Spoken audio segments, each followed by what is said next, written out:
Good morning, good afternoon, or good evening. Thank you for joining me once again here on another Magic the Gathering box opening. Now, Matt is very heavily themed around Dominaria. And there are plenty of things that go on in Dominaria.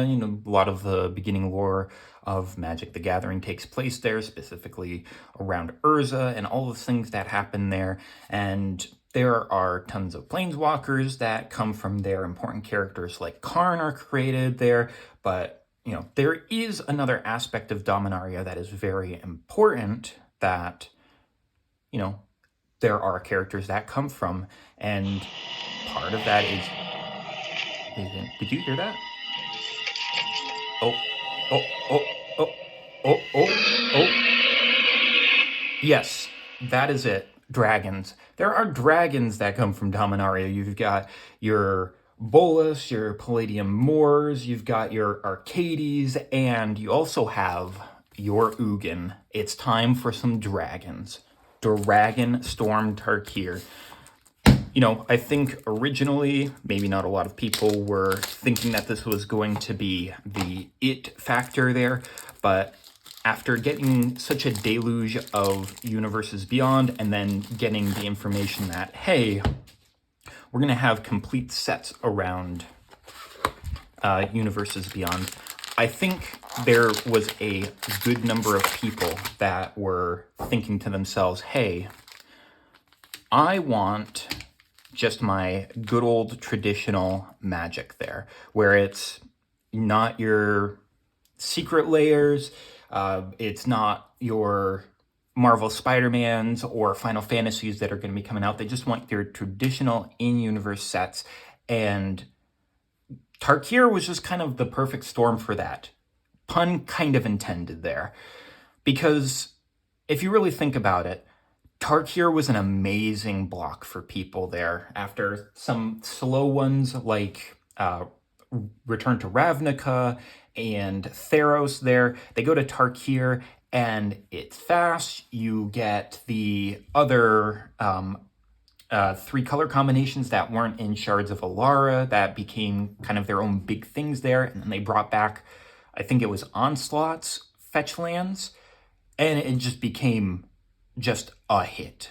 And, I think that it's only right that when Dragonstorm came back for Tarkir, that it's become another really big one there as well, having a bunch of cards that people want. So let's go in, see if maybe we can find something there. Now, comparatively to like the other two sets that had come previously of Aetherdrift and the Innistrad remastered, I'm not quite as keen of getting the,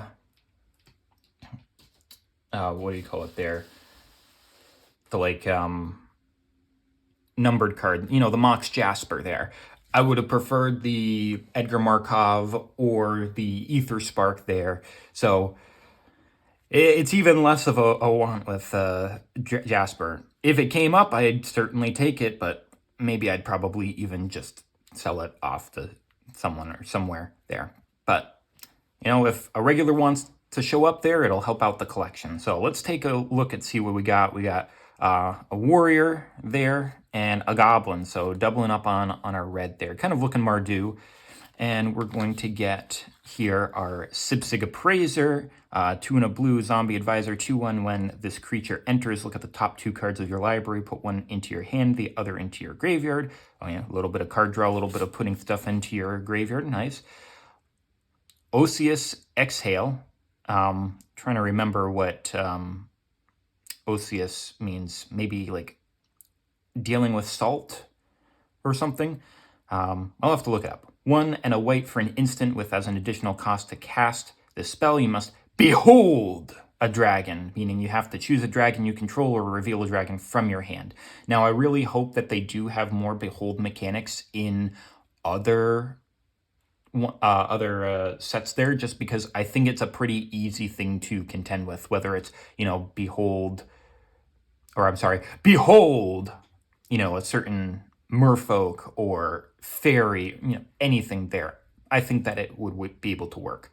Osseous Exhale deals 5 damage to target attacking or blocking creature. If a dragon was beheld, you also gain 2 life. Chrotic Nest Guard, 2 and a green for a 4/4 insect with Defender, and 2 and a green. This creature can attack this turn as though it didn't have Defender. Okay. Embermouth Sentinel, 2 colorless for 2/1 artifact Chimera. When this creature enters, you may search a library for a basic land, reveal it, then shuffle and put that card on top. If you control a dragon, put that card onto the battlefield tapped instead. Kind of does a little bit of just the ETB of Solemn Simulacrum, Sad Robot there. Doesn't have the leave trigger, but I mean it's 1/2 of it there. And you know, if you really want the card draw, sure, you can pay an additional 2 more for Sad Robot there. But if you just want that first part, you know, why pay for twice as much for it, you know? Constrictor Sage, 4 and a blue for a 4/4 Snake Wizard. When this ETBs, tap target creature an opponent controls and put a stun counter on it. Okay.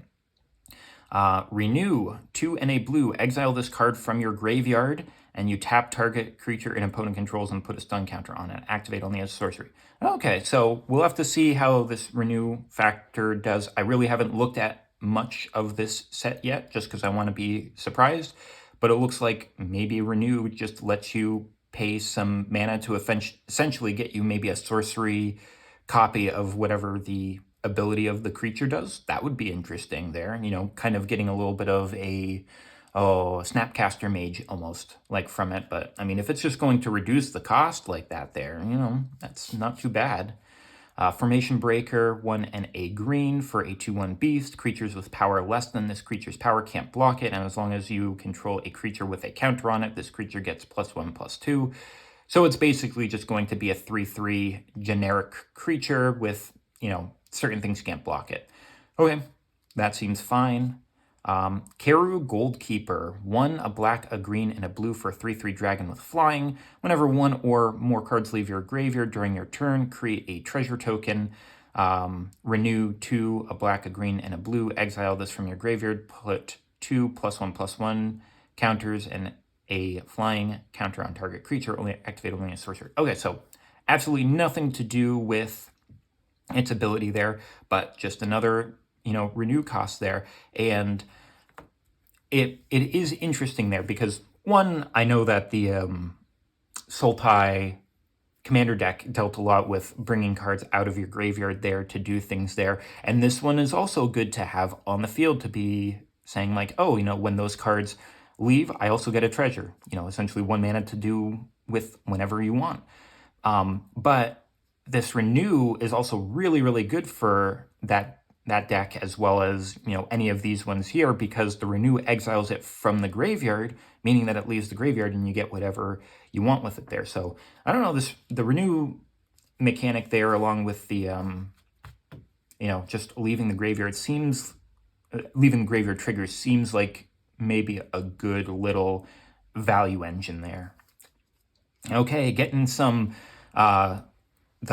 what do you call them there? The showcase cards here. Feral Deathgorger, 5 and a black for a 3/5 dragon that has 2 sides to it. Its creature side as well as its sorcery side. So the dragon portion there is flying, death touch. When this ETBs, exile up to 2 target cards from a single graveyard. You could potentially do that from yourself and activate up your leave the graveyard triggers. But you've also got Dusk Sight, 1 and a black for a sorcery with put a +1/+1 counter on up to 1 target creature, draw a card. I'm assuming Omen is going to be very much like on an adventure where you can just play this for on a whenever you can pay its normal cost there from exile or something. But I want to see what Omen actually does so that I can't assume it there. But, you know, a lot of these modal cards do pretty well because you're basically getting 2 cards for the price of 1, oftentimes with this sorcery one being, hey, it plays for a lot cheaper. So you get a, you know, instant or sorcery, or, yeah, I think it's just instant and sorcery there early, and then you just get a creature later. Well, that makes it very convenient there. First pack and doubling up on that showcase there. And get the nice planes there, full art. Now I know that the Dragon Eye cards are kind of the big ones there that you're going to be wanting to look to get. But, you know, getting these dragon shadows on all of these here, potentially, maybe they're all of the spirit dragons. You know, it's a nice looking one. We also get a Flamehold Grappler, a blue, a red, and a white for a 3/3 human monk with first strike, and when this ETBs, copy the next spell you cast this turn. When you cast it, you may choose new targets for the copy. As we saw with the Jeskai commander deck there, it dealt with a lot of copying cards. So here's another one that, you know, does it there. You just need to have it enter before you play the spell that you want there, and you get to copy it. But, you know, hey, it's a good one there. Can't really go into my Teamer copy deck there, but, you know, maybe there's a Jeskai copy deck for me to make at some point too. It's just, instead of green, it has white. Redoubled Storm Singer there. We saw this one in our the commander deck there, where, you know, we get the extra tokens that entered there, and I think it could be a pretty good card, especially with something like Master Multiplied. Another type of showcase card, this one there for, I think, specific con. Let's hear. What would we call them there? Like tribes? Because the cons are just the leaders there, but, you know, it's got the little symbols in the background there. This one for the Abzan. So one, so Yathan, Road Watcher, 1, a white, a black, and a green for a 3/3 human scout with, when this ETBs, if you cast it, mill 4 cards. When you do, return target creature card with mana value 3 or less from your graveyard to the battlefield, which, I'm not going to lie, isn't too bad there. For 4 mana, you could potentially get 7 mana worth of creatures there. You're already getting 3/3, then this becomes a generic 3/3. If you are somehow able to flicker it or activate its effect again, you can do it multiple times there, which would be nice. I mean, white, it is a flickering color there, so you could do it potentially there, get a whole lot of extra creatures that you want if you have a lot of 3 or less in there, but this just becomes a generic 3/3 afterwards. But you could potentially grab a nice nifty little mana value 3 from your graveyard if you want to. I don't think that that's too bad. And we also get a Marduk's Siegebreaker, 1, a green, a white, and a black for a 4/4 human warrior with Death Touch and Haste. Good old Hasty Mardu. When this creature ETBs, exile up to 1 other target creature you control until this creature leaves the battlefield. When this creature attacks, for each opponent, create a tapped token that's a copy of the exiled card attacking that opponent. At the beginning of your end step, sacrifice those tokens. Again, sounds so good with Master Multiplied there, of just being able to, like, yeah, you know, I exile 1 creature and then I get 3 copies of those creatures there. One is attacking each opponent, of course, but it's also like, you don't sacrifice them at the end of the turn with Master Multiplied. But one of the great things with this here that you could see is, because it has haste, you can do it the turn it comes down. You make all those creatures, you swing at someone, you create a bunch of those ones there. It could be pretty impactful, especially if the creature that you exile might have like an ETB trigger. Then you get 3 of those there. I don't know, I'm looking at this pretty favorably. I mean, I could think of a lot of things to do with it there. So it kind of counts as almost like a pseudo targeted removal there, of getting rid of a creature there if you wanted to. Of course, if this goes, they get it back, but still, I dig it. And, ooh, we've got the Smile at Death alternate art there. Now, my friend is a big fan of Alesha there, so I think that he is going to be really happy with this, because she is referenced in it there. 3 and 2 white for an enchantment with, at the beginning of your upkeep, return up to 2 target creature cards with power 2 or less from your graveyard to the battlefield, and then you put a +1/+1 on each of those creatures. Constant recursion for things that are, you know, that don't have a lot of power to them there. You know, got that Mardu symbol in the back for both of those. You make them a little bit tougher there. And even if those creatures go back to the graveyard, it doesn't say they get exiled, so you can just keep on bringing them back. Because I think Alesha's whole thing there was getting up a, what do you call it there? I think Alesha's thing was pretty much getting back a whole lot of your 2-power creatures there. Okay, so I don't know exactly the value of these things here, but, you know, hopefully, you know, Goblin Warrior did pretty well for us. You know, got us a mythic out of the first pack there, which is always a good sign. Though we are looking for a couple of specific planeswalkers, if we could, as well as any sort of the, you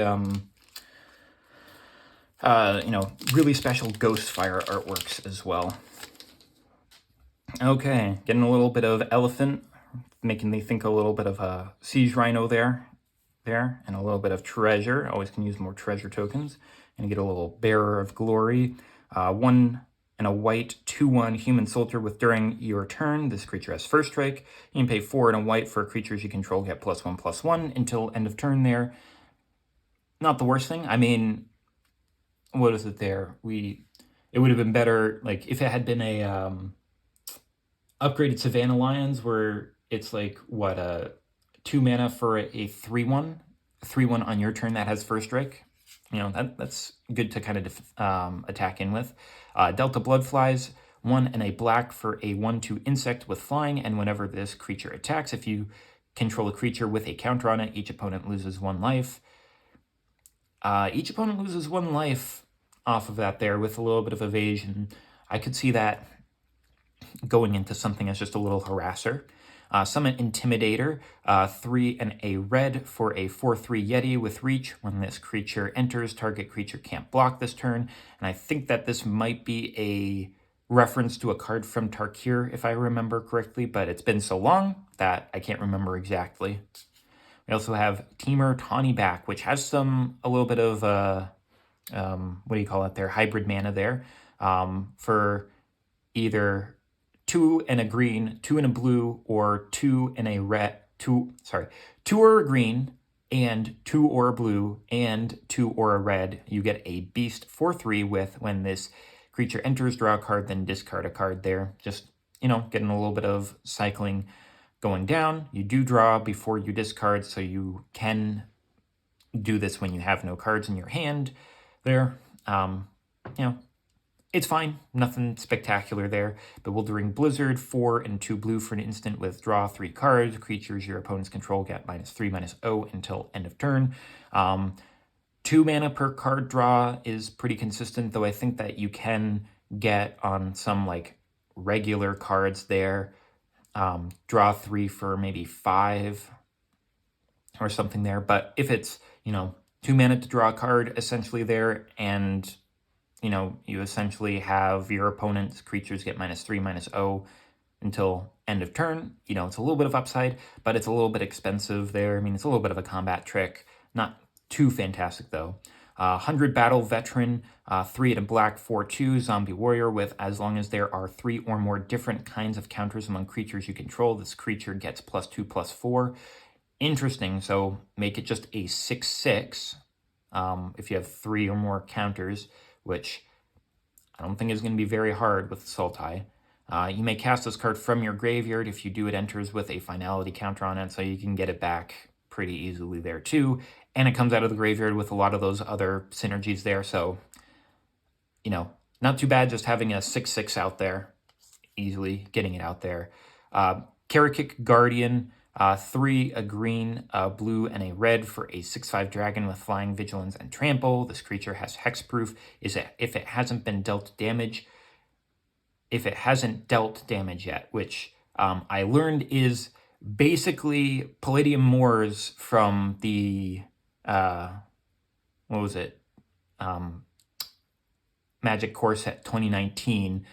It's basically exactly the same as it shifted down a rarity with like 1 less toughness, and it's just like, oh yeah, that card was not good, so you can see why it decreased in value so much, especially since it's not legendary. And we're getting up another one of our showcase there. Storm Shriek Feral. 4 and a red for a 3/3 dragon with flying and haste.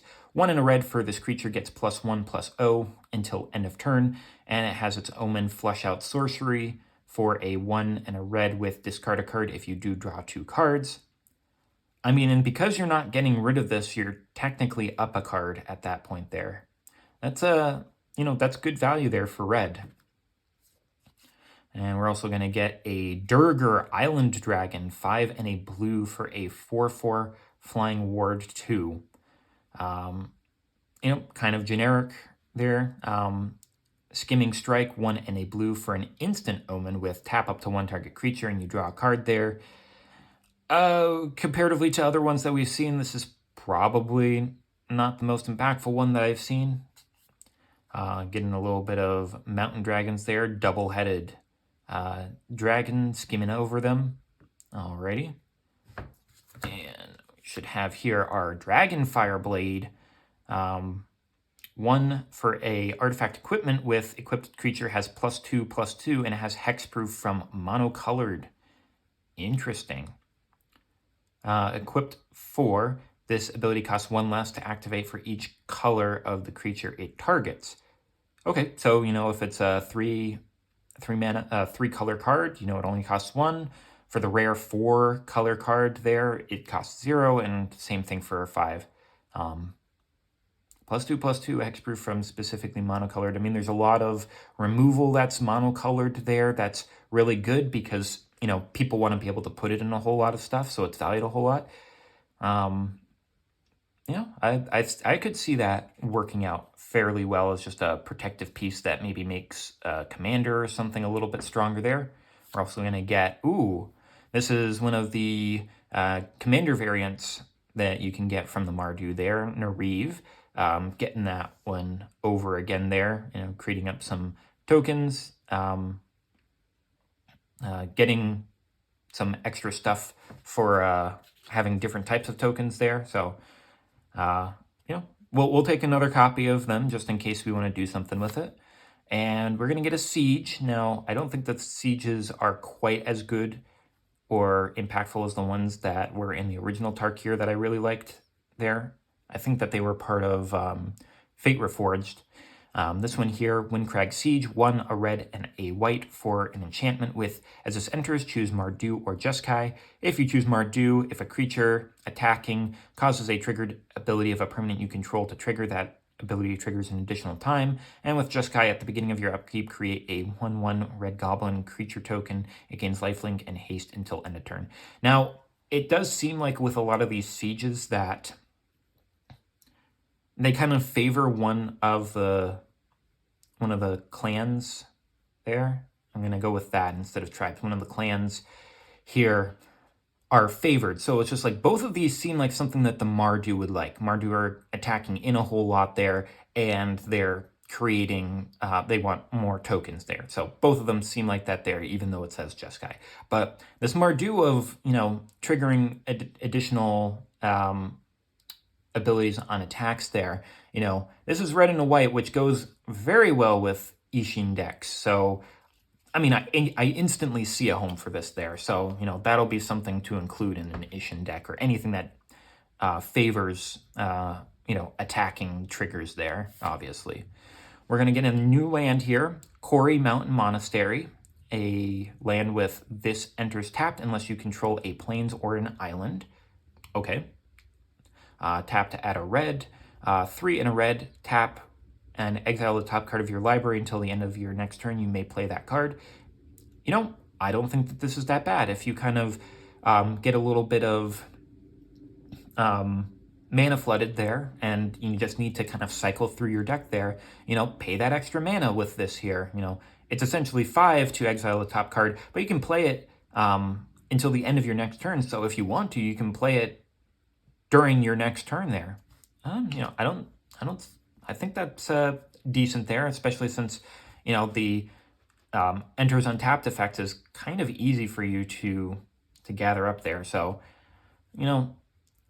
we'll have to see kind of what some of these other ones do. And I think that this one here is going to be our big one there. Okay. Meringue River Regent. 4 and 2 blue for a 6/7 dragon with flying, and when this ETBs, return up to 2 other target non-land permanents to their owner's hands.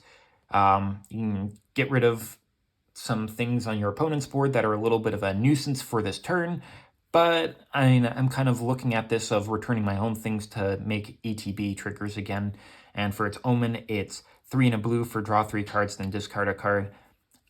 I mean, I don't see this as being all that bad there. Again, you're getting 4 mana, you get a net positive of 2. You get a net positive of 2 cards there. I'm not counting this one there because you can play it later on, which is a little bit better than some of the ones that are just, draw 2 cards, because it's like you play the card and you get rid of 2, and you get rid of that card in your hand, and you can't play it again unless you do something. So not terrible, though I don't think it's going to be super impactful there. Elephant Treasure, it was fine. Not anything spectacular there, so we'll keep on going. Alrighty. So next up, we're going to get a little bit of Elephant Spirit action and Multitude People Spirit token there as well. We're going to get here a Caustic Exhale, 1 black fur as an additional cost to cast a spell. Behold a dragon, or pay an additional 1 to make target creature get -3/-3 until end of turn there, which I'm trying to remember if I think that there was one that was 2 black to give something there. Was it -2/-2 or -4/-4, something like that? So giving something -3/-3 for just 1 seems like a pretty good deal. I could see that being run as a removal card there, especially in limited or standard there. Ringing Strike Mastery, 1 blue for an enchantment aura with enchant creature. When this aura enters, tap target creature. Enchanted creature doesn't untap during its controller's untap step, and enchanted creature has 5 untap this creature. Okay, so you're able to untap it there, essentially, for a lot of mana. So unless you're really getting a lot of mana back with it there to create essentially infinite mana, I don't really see why you would want to use this here. I could see it also, I mean, it's blue, so no, you can't see it in Agatha there of, reducing costs of those things there. So, yeah, I'd say if you got infinite mana and you put this on something there that wants to continuously untap, sure, go ahead. But other than that, it doesn't seem all that fantastic. Dusiat Earthcarver, 5 and a green for a 4/4 Elephant Druid with reach. And when this ETBs, it endures 3. So you can put 3 +1/+1s on it, or you can create a 3/3 white spirit creature token. So 6 mana for 7 power and toughness there, as you want either on 1 creature, which is probably not what you're going to do. You're going to probably want the 3/3 spirit, which is actually this one here. Huh. Perfect set then, I guess. Or not perfect set, perfect pack. Dragonstorm Globe, 3 mana for an artifact with each dragon you control, ETBs with an additional +1/+1 on it, and you can tap it to add 1 mana of any color there. Kind of feels a lot like Commander Sphere there, except instead of being able to sacrifice it to draw a card, it just gives your dragons an additional 1/1 there. So depending on what you have, this is probably a better addition than Commander Sphere in that case. I mean, it's also 2 mana more than an Arcane Signet to essentially get that added effect as well. Okay, Duty Beyond Death. 1 and a white for an instant with, as an additional cost to cast a spell, sack a creature. Creatures you control gain indestructible until the end of turn, and you put a +1/+1 on each creature you control. Okay, nice little combat trick there. So for, what is it there? Heroic Intervention, I think it's called there. the one in a green there. This is an alternative there, you know, obviously downshifted and rarity with the cost of casting, an additional cost being sacking a creature there. You know, you could do that in an aristocrat strategy to give everything indestructible and you make everything a little bit bigger there. Or you just get rid of your worst thing and you make everything indestructible and they get +1/+1s. I mean, hey, you know, I think that it's a nice little combat trick to just be able to, you know, just big protection for very little mana there. I'm definitely thinking of running this. Equilibrium Adept. I'm not sure if I saw any foxes on Tarkir before, like these fox people, so that's interesting. 3 and a red for a 2/4 Dog Monk with when this ETBs, exile the top card of your library. Until the end of your next turn, you may play that card there. Okay. And Flurry, or should we say Furry, ha ha ha ha, little jokes there. Whenever you cast your second spell each turn, this creature gains double strike until end of turn, which makes sense of why its power is lower there. Yeah, I mean, you get a little bit of extra card advantage there, but other than just gaining double strike, it doesn't do a whole lot there, so I'm not quite as keen of running this. Maybe in something that wants dogs there. I don't know. Host of the Hereafter. 2, a black and a green for a 2/2 zombie warlock with this creature ETBs with 2 +1/+1 counters on it. Whenever this creature or another creature you control dies, if it had counters on it, put its counters on up to 1 target creature you control. Yes. I like this one here, giving a little bit of an Ozolith feel to it there. Making it so that none of your counters really go away, especially if you have multiple copies of this, if you're able to copy it somehow there. I have thoughts on it there. We also are going to have Twin Maw, Storm Brood, 5 and a white for a 5/4 dragon with flying. And when this creature ETBs, you gain 5 life.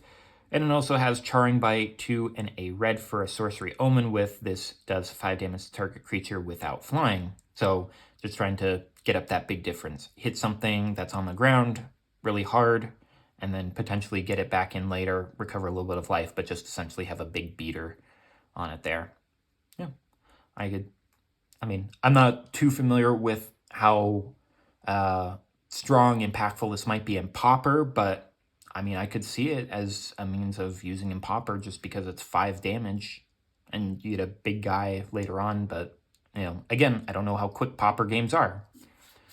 Ooh, that's a pretty one there. Jeskai Shrinekeeper, 2, a blue, a red, and a white for a 3/3 dragon with flying and haste. Whenever this creature deals combat damage to a player, you gain a life and draw a card. Okay, I mean, it's got haste, so it can attack right away. If they don't have any flying, you gain that life, you get a card draw. Not terrible there. It's only 3. It's only a 3/3 for 5 mana there. And can attack the turn that it comes out. So it's okay, but I wouldn't say that it's fantastic. And then we're going to get our island there with a very Ugin-y looking dragon on that one. So I wonder how rare the Dragon Eye lands are there. If they're going to be as rare as the those special lands from Aetherdrift there. Who knows? I'll have to see where they come from there at some point because they do look very nice. Oh my goodness there. That is what we wanted to see.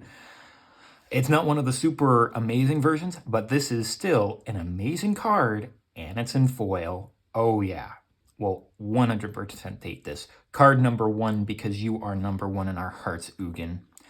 Ugin, Eye of the Storms. 7 mana for a legendary planeswalker Ugin for starting with 7 loyalty. With a, you know, constant enchantment effect, essentially, of when you cast this spell, exile up to 1 target permanent that's 1 or more colors. So if it's 1 or more colors, it's just it's gone. Whenever you cast a colorless spell, exile up to one target permanent that's one or more colors. So it has essentially a sorcery instant effect ETBing, and then it does that same effect every time that you cast a spell as if it's an enchantment. Some of these planeswalkers are just becoming nutty with, you know, not only having their abilities, but also just having these static abilities as well.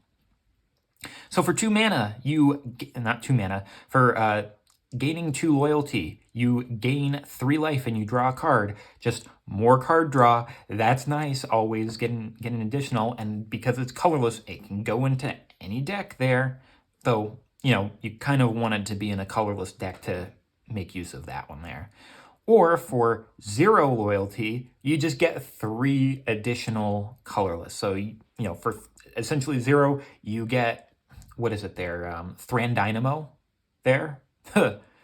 You know, basically it's, you know, for paying 7, you put this down and then you do the 0 to get an additional 3. So in a sense, it only costs 4 to play if you really want to do it that way. And then for its ultimate there, which you can actually get on turn 3 if you really do it, or if you are in some sort of deck that can use some green, so you put it in there and you get something like doubling season, you double this up and it's like, yeah, you know, it starts at 14 and you can do it right away. For -11, search your library for any number of colorless non-land cards, exile them, then shuffle until the end of turn. You may cast those cards without paying their mana cost. Bring out all of your Eldrazi's is basically what it's saying there. You know, it's, oh, this is a card. This is a card there. Oh my goodness. I am thrilled to have gotten that one there.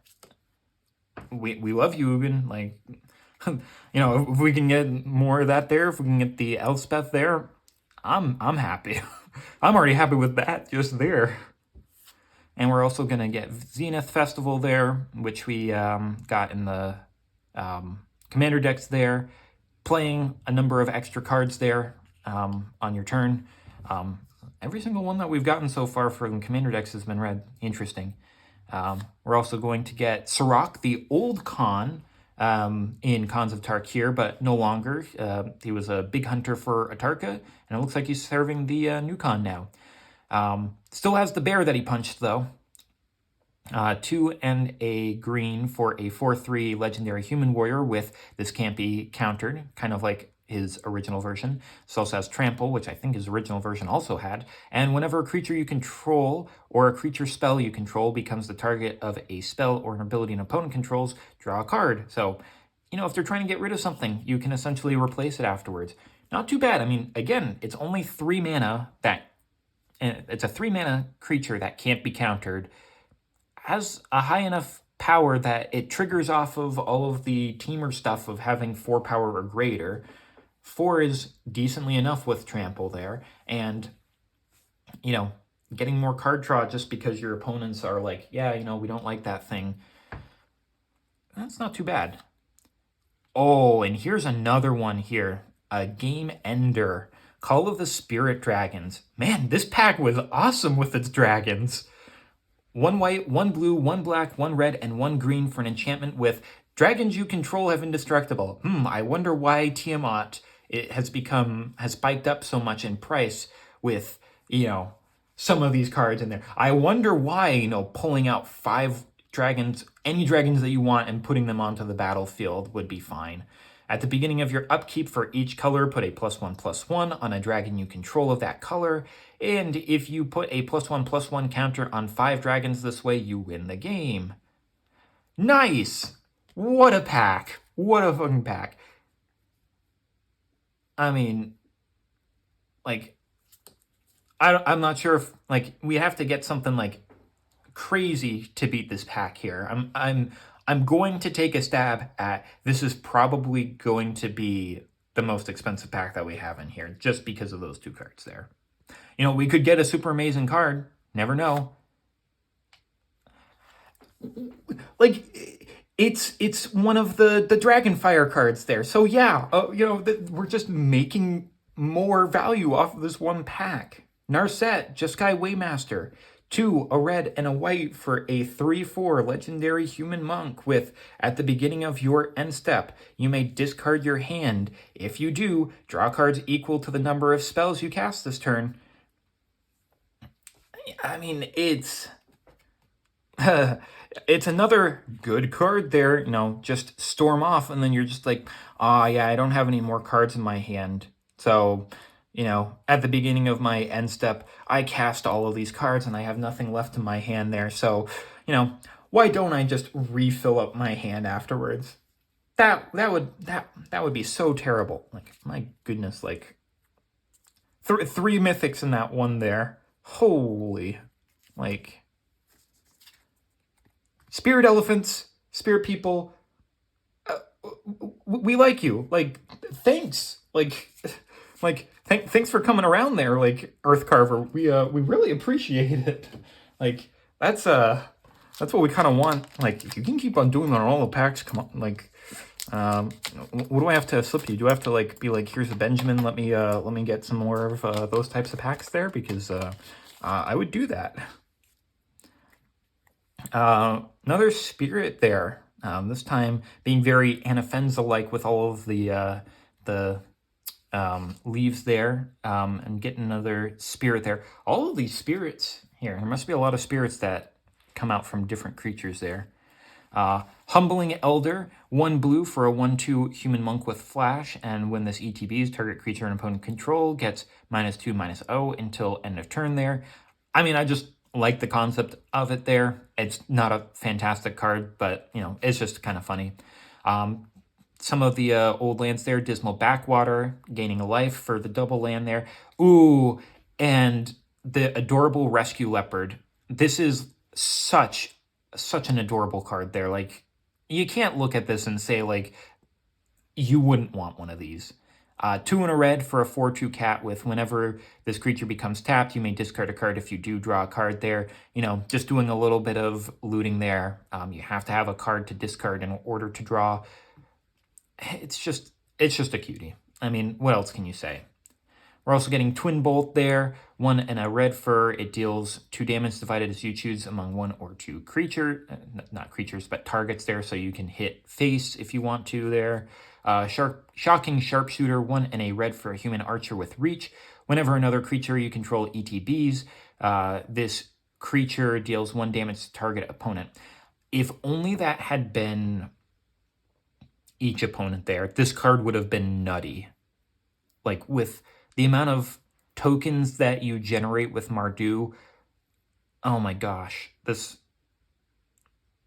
card would have been nutty. 1 damage to target opponent is fine. I just wish it said each opponent. That would have been so good. Encroaching Dragonstorm there. I think that this card has a little bit of viability to it as well. 3 and a green for an enchantment with, when this ETBs, search your library for up to 2 basic land cards, put them onto the battlefield tapped, and then shuffle. So for 4 mana, you get 2 lands on the battlefield. They're tapped. I mean, if you got Amulet of Vigor, they come in untapped. And whenever a dragon you control enters, return this enchantment to its owner's hand. So you get those dragons in, and you get 2 more of your basic lands. Yeah, I can see why it could be popular there. You know, just essentially thinning out your deck, getting all of your lands there. I mean, and this also triggers a bunch of landfall as well. Whirlwing Stormbrood, 4 and a blue for a 4/3 dragon with flash, flying, and you may cast sorcery spells and dragon spells as though they had flash. So it's basically almost like a chromatic, or not chromatic orrery. Is it? It's the one that gives all of your spells flash there, which is impactful. Having that on the creature as an additional means of getting it seems pretty good. Like, giving all of your stuff flash that you kind of want it to, and just being like, yeah, you know, I'm just going to untap, draw my cards, pass the turn, attack, you know, do whatever you want, but not actually cast anything, and just be like, yep, your turn. I'm going to play everything on your turn. You know, I don't really mind that there. So I'm liking this a lot more than some of the other of these split cards that we've had. 2 and a green for Sorcery Omen, Dynamic Soar with put 3+1/+1 counters on target creature you control. I mean, making something big there for, it's 3, so it's counters so they don't go away. So, I mean, it costs 3 times as much as Giant Growth there, but, it sticks around. So, I like this card. I like this card there, primarily for giving the things to flash and just essentially being like, yeah, everything else, has it big there. You can make something big for cheaper. Yeah. Riling Dawnbreaker, 4 and a white for a 3/4 dragon with flying vigilance. At the beginning of combat on your turn, another target creature you control gets +1/+0 until end of turn. Just a little bit extra power, and then for 1 and a white, you create a 2/2 white soldier creature token. This guy. No, that's Spirit, not a soldier. Okay. One thing that I have to say is, where are his eyes? He's just like, are they those tiny, tiny little dots there? My goodness. I think he needs some glasses. I got glasses. This guy needs glasses. I'm confirming it. This guy needs glasses. And we're also going to get that Twin Maw Stormbrood again. Dealing damage, gaining life. It's fine. Oh, there we go. And I think that this is the best one to get. Oh my goodness. Yeah, because I think that some of these Dragon Eye lands are like $10 a pop. And it's just like, what? Oh my, this could potentially be the the most expensive card in this pack. Not the whole booster box there, but in this pack, oh man, that's pretty good. I'm gonna actually keep that out there because it's so good there. So yeah, put that off to the side there. And what else have we got there? Yathan Road Watcher there. We got this one with its alternate art there with the background there. So so this is what it normally looks like. So it looks like it's a little bit more zoomed in with its other one there. Like I said, decent card. I don't think it's going to be super impactful there, unless you can recur it there. But again, you pay 4 mana to potentially get 7 mana worth of creatures there. I think it could do something. I'm not sure how impactful it's going to be with all of these really cool dragons and stuff like Ugin and Elspeth around. And we're going to get the still red. We still have red. This time it's Ureni, and I think Ureni is actually kind of the most favorable of all of the dragon ones there, just because it's a lot of mana, but it's a big creature. It's got flying and trample, and you just get to put a dragon onto the battlefield when it enters or attacks there. So yeah, it's a good one to get. And we're also going to get an Ambling Storm Shell, 3 and 2 blue for a 5/9 turtle with Ward 2, and whenever this creature attacks, put 3 stun counters on it and draw 3 cards. Whenever you cast a turtle spell, untap this creature. Huh.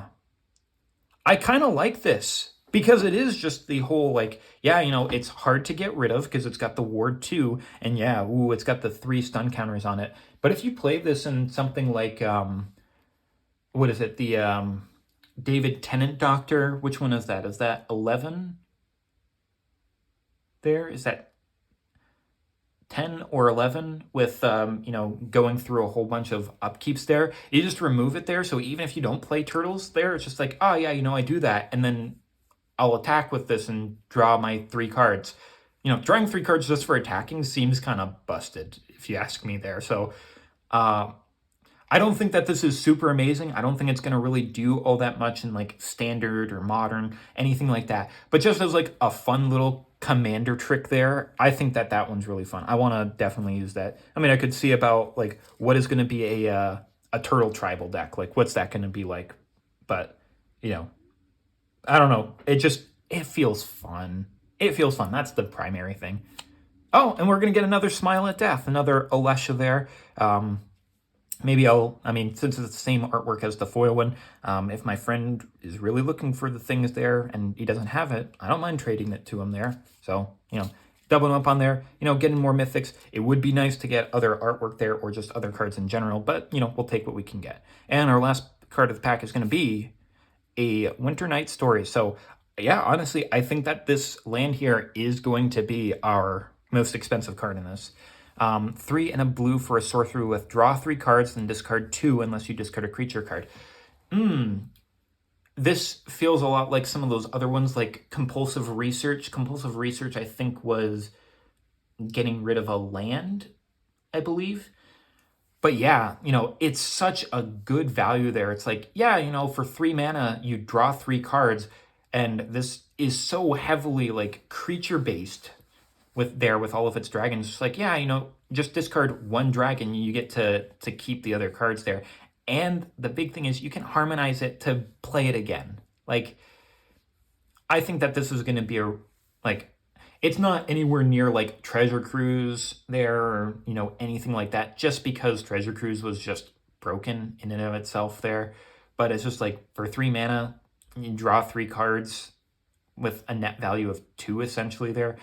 Well, I guess 1 because, this replaces itself with the first card there and you discard 1 more. So you get a net value of 1 extra card there. But again, you choose, the worst creature in your hand, the thing that's not going to be as impactful there, and you can play it again another turn. Like, I definitely see myself playing that there. Well, double spirits there. Like, thanks for the land. Like, 100%. I'll take that. Like even if everything wasn't super fantastic there, I mean, but technically Ureni is a really good one there, and I think that has good value. Winter Night Stories is a decent one there. Like, these two I think aren't going to be expensive cards. They're just going to be fun cards for me to use. And then another mythic in Laugh at Death there.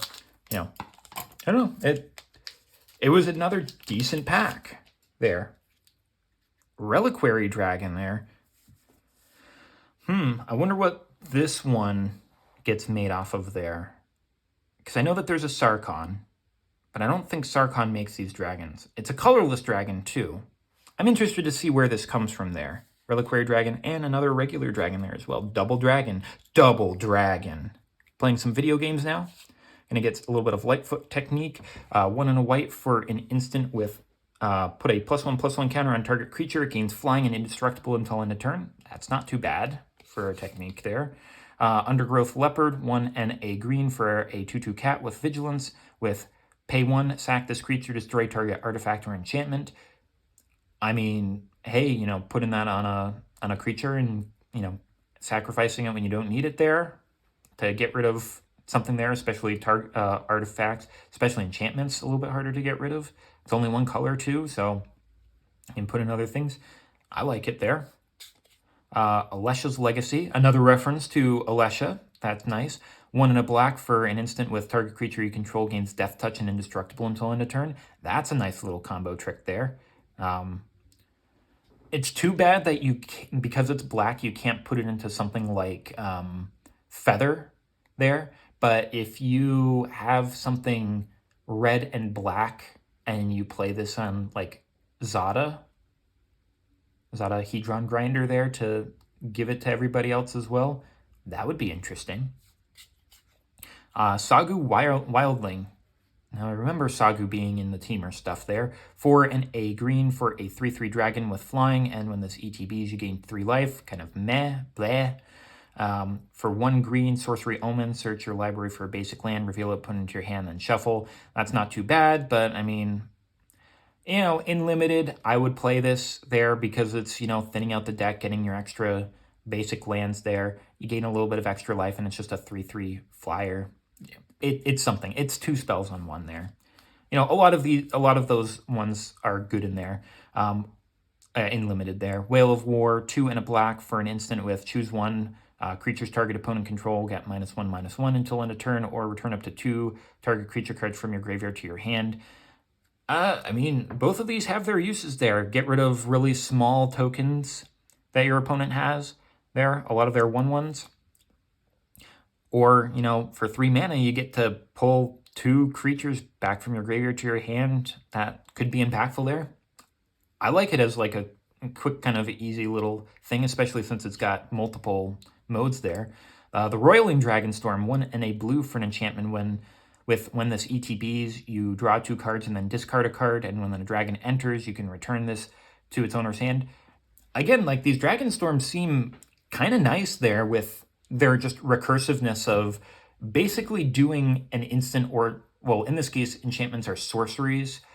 But yeah, I was thinking of that card, the dragon that allowed you to do things at flash speed. But it was just sorceries and dragons. But yeah, I mean, enchantments that basically do an instant or sorcery effect, and then when you play a dragon, you essentially get it back to play it again. That's nice, in my opinion, there. And for 2 mana too. I mean, you draw 2 cards and you discard the worst card in your hand. And if you got like 5 cards in your hand, you get to choose the worst out of 7. I think that this one is, you know, pretty good of just like getting stuff out there. And the big thing is it's when a dragon enters and not necessarily when you cast a dragon there. So, you know, you have a dragon enter, whether it's a token or whatnot there, and it's just like, yep, this goes back to my hand, 2 mana, I draw 2 cards, discard my worst one there, and, you know, keep on going. I like it. Jeskai Monument, 2 mana for an artifact. When this ETBs, search your library for up to a basic island, mountain, or plains, reveal it, put it in your hand. A little bit of mana fixing for any of those colors. And then you can also pay 1, a blue, a red, and a white to sack this artifact to create 2 1/1 white bird creature tokens with flying, activate only as a sorcery. You get it out there, you get your mana fix. If you need an artifact for something, you could use this for it there, whether it's sacking it or if you need to tap an artifact there. And then once you don't need it anymore, you can sack it and get a couple of 1/1s with flying. I mean, not too bad. This is that same one that we saw there. Karakik Guardian, Palladian Wars on non-legendary uncommon status. But, you know, getting that there. Foil copy of this Storm Shriek Feral that we had seen before, doing a little bit of looting there to get some cards and hitting a little bit there. Not the most impactful, but probably not the worst one to get in these. Oh, and we're getting another Dragon Eye. Hell yes. Definitely take that. Getting 2 of them there. I'd love to get a complete set. Get 1 of each one there. And that'd be nice. Getting a foil one, I know, is pretty nice as well. If you want to do that for me. I mean, hey, I didn't even have to slide them a Benjamin to get extra of the Dragon Eye lands. That's nice.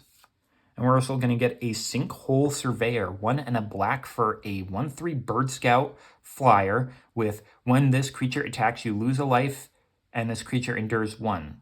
So you either get the +1/+1, or you endure 1 and you get a 1/1 white spirit token. Interesting. So this almost has a feel of a Bitter Blossom that gives you a, you know, it either makes this bigger or you get a white spirit for it there. Huh. Basically a Bitter Blossom on a stick. It just doesn't happen at the beginning of your turn. It activates on attacks. That's not too bad. I don't think it's going to be amazing, especially since Bitter Blossom isn't kind of played all that much anymore there, but it's interesting. Hammerhead Tyrant from the commander decks there. What is that there? Whenever you cast a spell, return up to 1 target non-land. Oh, yeah, the Toxic card that sends stuff back to your opponent's hands. Our first non-red card, interestingly enough. But I guess we got red and blue, so maybe we're allowed to do blue now. Who knows? We're also going to get, Anafenza. So no Alesha, but we've got Anafenza here. Unyielding Lineage, 2 and a white for a 2/2 legendary Spirit Soldier with Flash. First strike, and whenever another non-token creature you control dies, Anafenza endures twice. And endures 2. So you either get, what is it there? You create a 2/2 white spirit creature token, which is that other one that we saw there of the 2/2 spirit, or you make Anafenza a little bit bigger. It's interesting there. Another non-token dies. Okay, so this is another aristocracy type of card there, where, you know, when your non-token creatures die, you get a creature token back that you could sacrifice if you want. And we're also going to get Rediscover the Way. A little saga here with Narset. 2 a red and a white for an enchantment saga with look at the top 3 cards of your library, put one of them into your hand and the rest on the bottom of your library in any order for its first and its second mode. And on its third and final mode, it gets whenever you cast a non-creature spell this turn, target creature you control gains double strike until end of turn. Okay, so you know, look at the top 3, find the thing that you want, and keep it there. And then, you know, when you're getting the third mode happening there, you know, you get your prowess triggers there to make things a little bit bigger. On the second one that you cast there, you're activating Flurry, and then if you're only doing 2 at that point there, you're giving 2 things double strike there. And I mean, especially if you're doing them at instant speed there, it could come up. So neat little trick there. I don't think it's going to be super impactful there. And we're also going to get a Severance Priest. A white, a black, and a green for a 3/3 Djinn Cleric with Death Touch, and when this ETBs, target opponent reveals their hand, you may choose a non-land card from it. If you do, exile that card.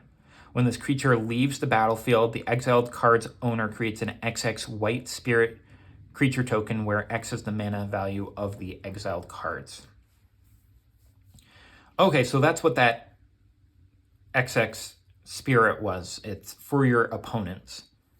Okay, so you can choose a non-threat. You can choose a card from your hand that from their hand that's threatening. There, that, I mean, it could be anything like, you know, things in the hand can still be targeted and don't need like hexproof or a ward there. Like those don't get affected, so you can get rid of something really terrifying. And then, you know, if you bounce Severance Priest, because again, it's in white, then, you know, they get the creature that's the XX. But I mean, if the scary thing was like a 1, 2, 3 mana thing, then it's just like, okay, you know, they get that there. It's not going to be too bad. But even if it's something big, like if it was like a 10 mana like finisher spell there, then it's just like, okay, well, you know, they get a 10 mana with no abilities that you're probably going to have some sort of removal since you've got both white and black. So I think that this could be really good in a like a pseudo blink deck for an Absent colors there. It's also got Death Touch, so it can get rid of things by attacking it there. Yeah, I don't think it's that bad. I mean, I'd use it there. All right, what's up next? Are we gonna get some more Dragon Islands? Ooh, we got another Spirit Elephant. Is that gonna be a good sign for us? And it's got that other XX Spirit on the back. Tempest Hawk. It's probably not gonna be as good as like all of the other like Squadron Hawk and whatnot there. 2 and a white for a 2/2 bird with flying with whenever this deals combat damage to a player, you may search your library for a card named Tempest. It is Squadron Hawk. It's Cardron Squawk. Yeah. Oh, a deck can have any number of creatures named Tempest. Hell yeah, another infinite number of Tempest Hawks there. That's it. You know, I gotta make a deck with this here. Get a bunch of them out there dealing combat damage, and then just putting a bunch of hawks out there. Get the thing that's like, hey, yeah, you know, like when you you know, like when you play this, you can sack a creature to give it indestructible and +1/+1s. Yeah, it's going in this deck here. Hell yes, I want to do that. Worthy Cost. 1 black for a sorcery with, as an additional cost to cast the spell, sack a creature to exile target creature or planeswalker. Again, not too bad of Would a targeted removal there. Sack a creature. Okay. If this is Mardu, you've got your creature tokens. If you got Sultai, you want things in the graveyard there. And then, some Absent stuff want to have you do a little bit of aristocrat style. So, yeah, this is, I dig it. This is a good removal there. Rugged Highlands, gaining life for red and a green. Got Just Guide Devotee, 1 and a red for a 2/2. Orc Monk with Flurry, with when you cast your second spell this turn, this creature gets +1/+1 until end of turn. Just worse prowess there, unfortunately. And you can pay 1 to add a blue, red, or white, activate only once each turn, just to do a little bit of mana fixing, just in case you don't have it there. That's probably what I would see it more for, of just like, oh, here's this thing that I could potentially do, but it's just a mana fixer. Again, probably not the best thing there, so we'll skip over it there. Salt Road Skirmish, 3 and a black for a sorcery with destroy target creature. Create 2 1/1 red warrior creature tokens. They gain haste until end of turn. Sacrifice them at the beginning of your next end step there. They gain haste there, so you destroy, destroy a scary creature there, and then you get some 2/2s to swing in that go away. Target removal, a little bit too expensive there, though. That's all I'm going to say. Like, again, for 1 mana there, so for a quarter of the cost, all you have to do is just sack a creature there, and you exile. It's not destroy, so it gets around indestructible as well. Creature or planeswalker. This, to me, is way better than this there.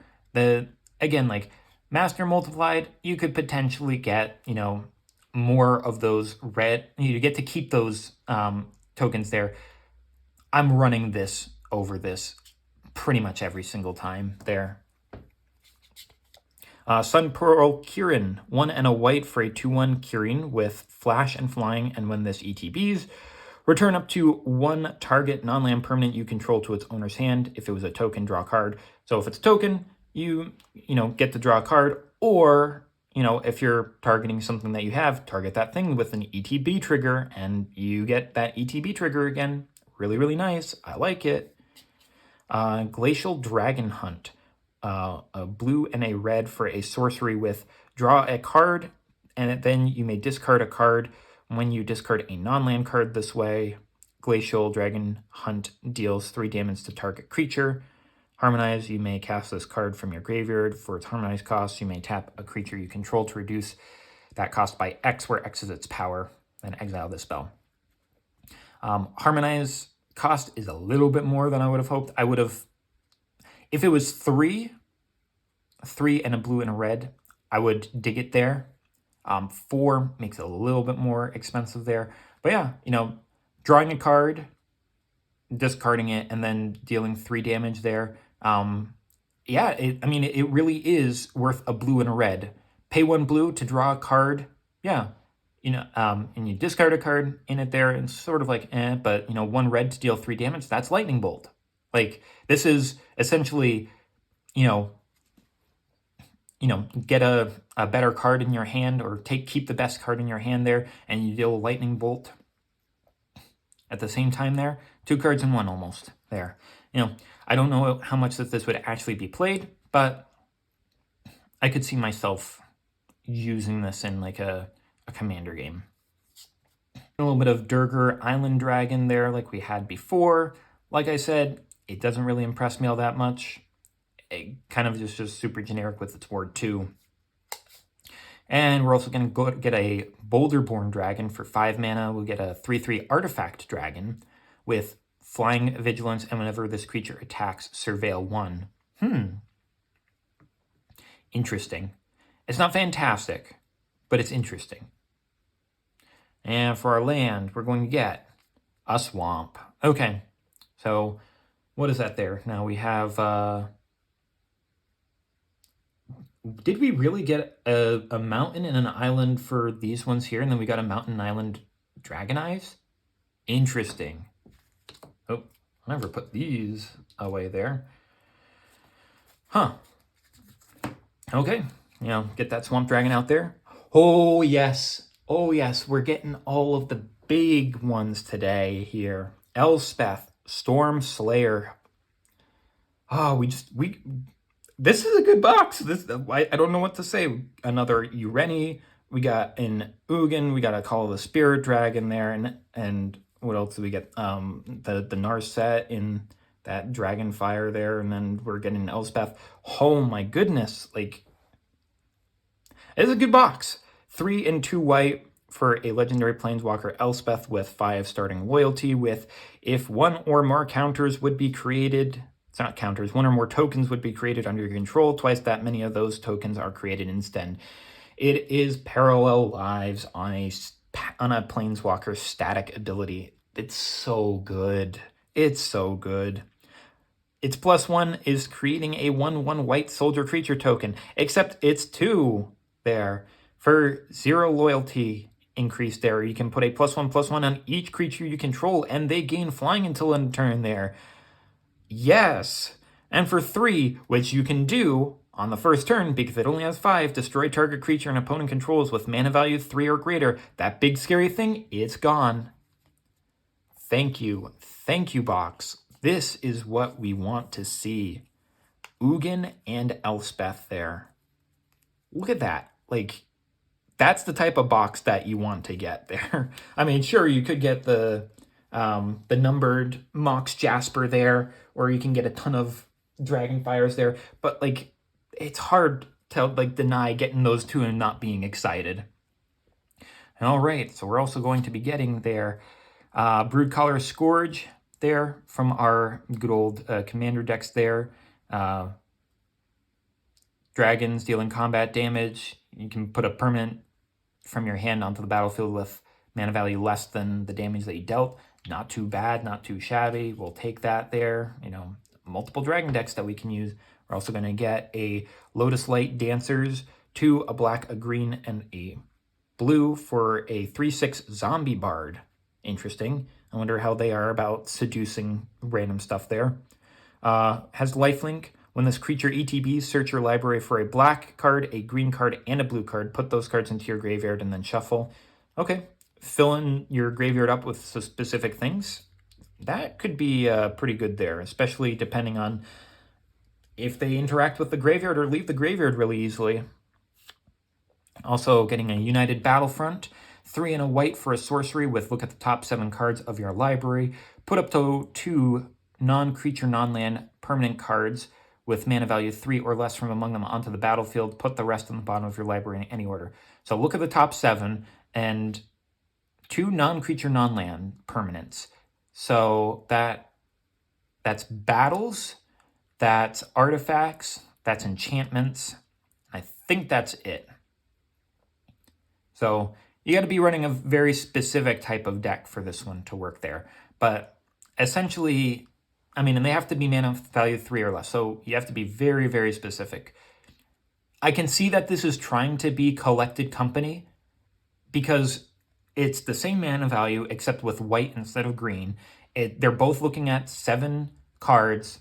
They're looking for mana value 3 or less there. But it's just, you have to make your deck so specific for this that it's not going to be as good as Collected Company. I'm sorry, it just isn't. And lastly, we're going to be getting back to Sidisi again. She survives all the time there. She's still in this set. She was in Dragons. She was the Khan originally there. Sidisi, Region of the Mire, 1 and a black for a 1/3 legendary zombie snake warlock with tap Sidisi and sack a creature you control with mana value X other than Sidisi, and return target creature card with mana value X +1 from your graveyard to the battlefield. Activate only as a sorcery. Again, like we had with our previous one there, these Lotus Light Dancers. You put that black, that green, and that blue card in there, you could easily get them with this Sidisi if you wanted to. And again, it's bringing cards out of your graveyard. And what do we know about Dimir and... Not Dimir, Sultai. What do you know about Sultai and cards leaving the graveyard? Okay. Okay, another warrior. I don't think our warrior gob... Oh, this is warrior dragon. There. I don't think it did us the most beneficial stuff in the very first pack there, but, you know, we'll see. Sandskitter Outrider, 3 and a black for a 2/1 Goblin Soldier with Menace, and when this ETBs, it endures twice. There, you know, it's fine. No, it's not fine. It's not good. It's 4 mana to put 4 power and 3 toughness onto the field there, and this guy has Menace. It's just meh. Riverwalk Technique. More techniques. 3 and a blue for an instant with choose 1. Owner of target non-land permanent puts it on their choice of the top or the bottom of their deck, or a counter target non-creature spell. It's a little bit expensive to do those things there. I understand that the expense is to be able to give you the choice, but it's just a bit too expensive there for me. Roamer's Routine, 2 and a green for a sorcery of Searcher Library for a basic land, put on the battlefield tapped and then shuffle. It's recursive. You can play it again with the Harmonize. It's fine with the 4 this time here, unlike that Hunt one, mostly because, you know, this is green. You're going to put it into Teamer. Teamer has a lot of creatures with power 4 or greater, so it's easy enough to play this for 1 mana at a later time there. The only problem that I see with it there, it's 3 mana for a tapped basic. You could get a better value for that, but, you know, you could also do something where, you know, this goes to your graveyard with your Sultai deck there, and, you know, you tap your 4 power creature and you harmonize this for 1 mana for Sultai, and that seems fine. Monastery Messenger, oh, this is their version, the Jeskai version of the hybrid mana for this one here. So 2 or blue and 2 or red, or, sorry, not or, and 2 or a white for a 2/3 Bird Scout with Flying and Vigilance. When this creature ETBs, put up to 1 target non-creature, non-land card from your graveyard on top of your library. I don't mind that. It's, you know, you know what you're going to draw next turn, and, you know, you're going to be able to play an impactful instant or sorcery pretty much there. I mean, you can put an enchantment, a battle, like anything on there that you want to that's not creature, not land, artifact there. You know, something that you like. I just would assume that with Jeskai, you're going to want instant or sorceries. Loxodon Battle Priest, 4 and a white for a 3/5 Elephant Cleric with, at the beginning of combat on your turn, put a +1/+1 counter on another target creature you control. Okay, it's a little slow. Probably not going to do anything with that. Sage of the Fang, 2 and a green for a 2/2 Human Druid with, when this ETBs, put a +1/+1 counter on target creature. It's got Renew, 3 and a green for exile this card from your graveyard, put a +1/+1 counter on target creature, then double the number of +1/+1s on that creature. Okay, the Renew effect is pretty good there. Something to consider for the Sultai there. Yeah, I could see this definitely in a, you know, +1/+1 counters matter deck there. So, yeah, I got some plans for that. Kintry Severance there. So this is a Absent version of that. Why do I keep on blanking on them there? Hybrid mana spell for the Absent. 2 or a white and 2 or a black and 2 or a green for an instant with exile target permanent with mana value 3 or greater. Oh boy, if you don't have that Absent colors, that is an expensive card to play. 3 in and of itself is a little bit expensive to target something, you know, just being like 3 mana value. I mean, it's permanent. It's not specific to creature, artifact, enchantment, anything like that. So I could still see it getting used for the 3, and, you know, if you didn't have one of the colors 4, not super great value. But I could see it getting used, just not a whole lot. Another one of these Boulder-born dragons there with its Surveils. And, oh, the Dragonstorms also have alternate artwork there. Okay, so this is the white one of it. We saw the blue and the green one there. This white with Teeming Dragonstorm, 3 and a white with, when this enchantment ETBs, you create 2 2/2 white soldier creature tokens, and when the dragon ETBs, you return this to your hand. I wish that this had a little bit more artwork that depicted that there, like some soldiers or something around there. Interesting. But, you know, getting some extra soldiers, definitely more of a Mardu or Abzan, as it kind of talks in that flavor text there. So, yeah, not too bad. 4 mana for 4 power, 4 toughness is fine. Kind of wish that it was 3 instead. That would have made a decent value. And we're also going to get a forest with our forest dragony there, which means that I think that we just need the plains one to finish up all of the artworks for that one there. But set that off to the side and see what we got for here. Going to get a Thunder of Unity, a Mardu saga there. Red, white, and black for its first mode of you draw 2 cards and you lose 2 life. It's fine. Whenever, and then for its 2 and its third, we'll have whenever a creature you control ETBs, each opponent loses 1 life and you gain 1 life. Ooh, that could hurt. That could hurt. You do that for 2 turns there. We're also going to get Tip the Scales from our commander decks there. Second creature. All creatures get -X until in a turn where it's the toughness there. Having that there because there's multiple toughness matter decks that I could potentially make. Seems nice there. Getting another Severance Priest that we have there. Again, I think that this could work in one of those there. One of those blink decks to try to get rid of things. Kind of wish I got other cards there to kind of just either, you know, other artwork or whatnot to expand on the collection there. But, you know, we'll take it. We're also going to get another Siege here, Frostcliff Siege. 1, a blue, and a red for enchantment with at this ETBs. Choose Jeskai or Temur. If you choose Jeskai, whenever 1 or more creatures you control deal combat damage to a player, you draw a card. And Temur, creatures you control get +1/+0 and have trample and haste. Now, this seems a lot more like Jeskai and Temur than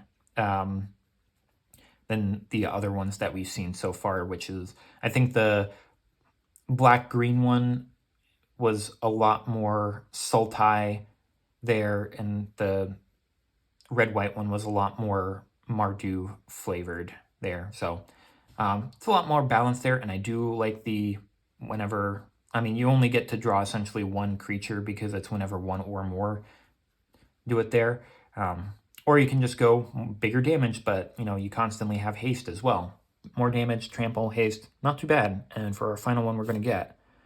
Oh, now this is the con of the Temur now. Eshki Dragonclaw. 1, a green, a blue, and a red for a 4/4 legendary human warrior with Vigilance, Trample, and Ward 1, with at the beginning of combat on your turn, if you've cast both a creature spell and a non-creature spell this turn, you draw a card and put 2 +1/+1s on Eshki Dragonclaw. That's very interesting there. So it kind of feels a little bit like that Jeskai's Flurry effect there, but specifically you want 1 creature, 1 non-creature spell. And it's not limited to just 2 there, but getting a card for putting down 2, playing 2 things, and then getting Eshki to be stronger, especially since she has Vigilance and Trample, and because of the ward makes it a little bit harder for her to get rid of. Yeah, I could see her being used there. Okay, 5 more remaining. Let's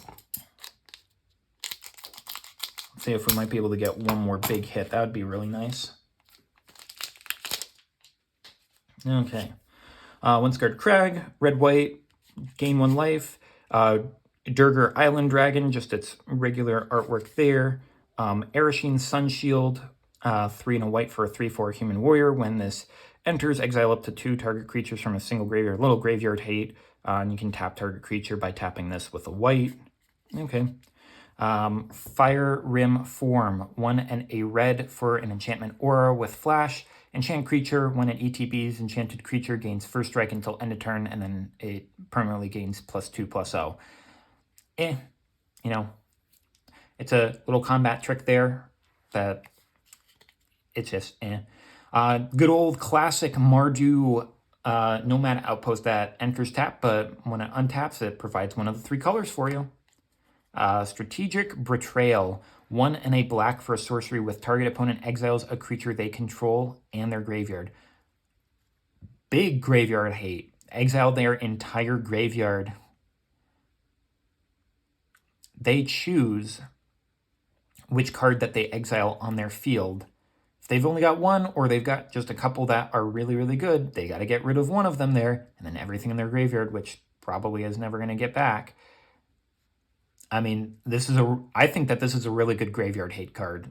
I like it. It's not, I mean, you know, Bojuka Bog is on a land, so that's one there, but this is just another graveyard hate card that you could put in there. That's also almost a targeted removal there. I like it. Jeskai Shrinekeeper, 2, a blue, a red, and a white for a 3/3 dragon with flying and haste. When this creature deals combat damage to a player, you gain 1 life, draw a card. Okay, so we had gotten that one before, yeah. I said that it was fine. Runescale Stormbrood. That is a menacing guy, just looking right at you there.